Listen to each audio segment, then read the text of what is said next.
We're joined now by Eric Mandel, frequent guest of ours, founder and director of the Middle East Political Information Network and senior editor for security at Jerusalem Report. Eric, always good to have you in this conversation with us. The two sides appear as far apart as ever. I mean, this is perhaps hard to find historical precedent even for negotiating sides in wars, especially after such robust military activity that, both are essentially demanding the surrender of the other, it feels like. But the U.S. appears to be dominating with their closure of the Iranian shipping, at least, something they can sustain. The ships enforcing it are beyond Iran's range, or at least willingness to engage. How can the situation, how long can it sustain?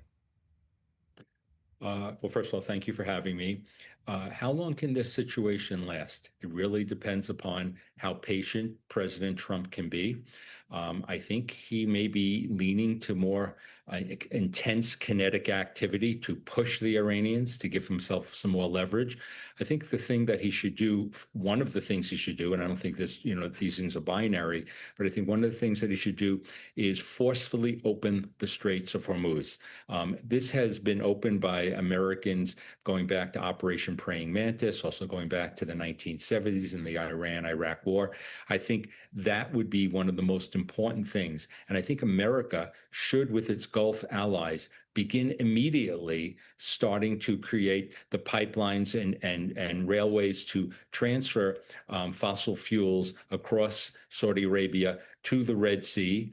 And you'll say that will take a long time, but it sends the message that this Straits of Hormuz is a leverage for you now, but it won't be forever. But America cannot just wait this out and expect diplomatically the Iranians are going to come to the table. The Iranians believe America will blink first. The president will blink first because he has constrained timelines, both politically in Congress and elections, and not enough support, at least by the polls, with the American people.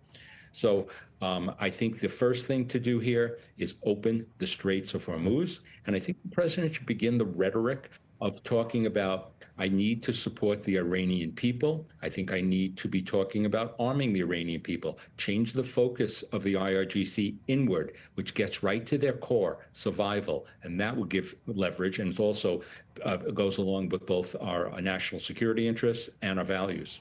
I'd agree. We haven't heard nearly enough about the plight of the people inside of Iran, especially in light of the massacre that took place there just a couple months ago. Too much attention on shipping, but that's how it is.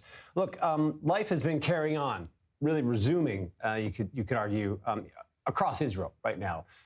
But there's an intense specter of war looming over us really at any moment. You've been in Israel these last few weeks, Eric, if I can reveal that. Given Israel's main stage role in this war, describe the tension that you've felt, being here. How have you found Israelis in this really uncertain moment?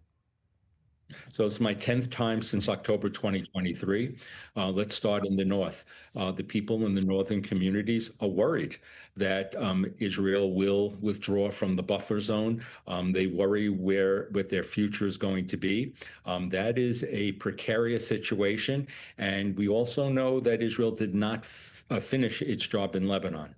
In the south, you're dealing with a situation where, when I meet with Israelis, they are hoping that Israel doesn't give up too much of the green zone, eventually under pressure. There's definitely going to be pressure for Israel to begin withdrawal there. And the communities along the Gaza envelope do not want to see with an eye shot Palestinian Arabs, same ones who came and created that brutality of that horrific day many years ago.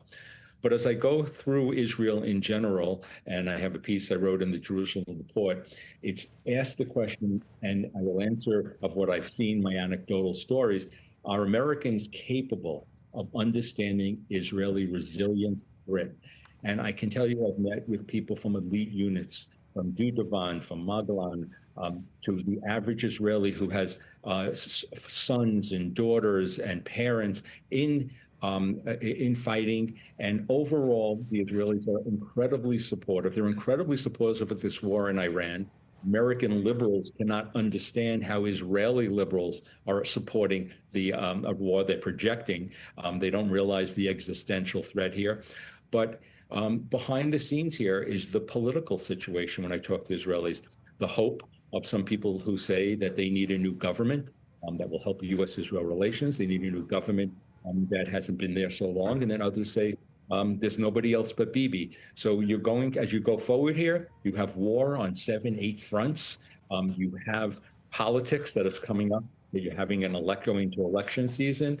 You have an issue with the ultra-Orthodox, but yet the Israelis are incredibly together overall, screaming and fighting with one another, but amazing how much they are staying together because they're all in it, and they know that they are dealing with a pivotal historic time that a difference can be made, and they're hoping their American friends are able to stick with them. Agreeing on everything is boring here in Israel, Eric, if you discovered it. That's that robust disagreement is what fuels us on here. But a really interesting take and well put. Your experiences here across the country, really an incredible time. So much tension coupled with hope. Eric Mandel, thanks for being with us. Thank you for having me.